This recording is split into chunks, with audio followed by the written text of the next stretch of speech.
Welcome to our channel. Today we how to authenticate Google Tag Assistant for consent mode troubleshooting step by step clearly. Open your preferred web browser. Go to the Google Tag Assistant page on the Chrome Web Store. Click on the Add to Chrome button.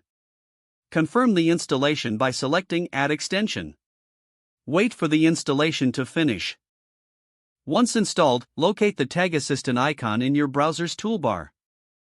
Click on the Tag Assistant icon to open it. Select Enable to allow the extension to function properly. Navigate to the website you want to troubleshoot. Once on your site, click the Tag Assistant icon again. This time, select Record to start tracking your tags. Refresh the page to capture the current tag setup. After the page reloads, click the Tag Assistant icon. Select Stop Recording to save your session data. A summary of the tags detected will appear. Look for the consent mode status in the insights provided. If issues are visible related to consent, further steps may be required.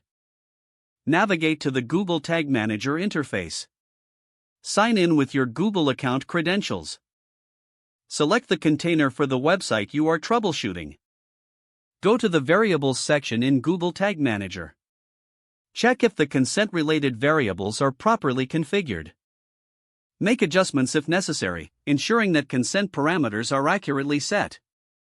Return to your site and repeat the Tag Assistant recording process. Review the findings and confirm that consent mode is functioning as expected. If problems persist, consult Google's documentation for more detailed troubleshooting methods.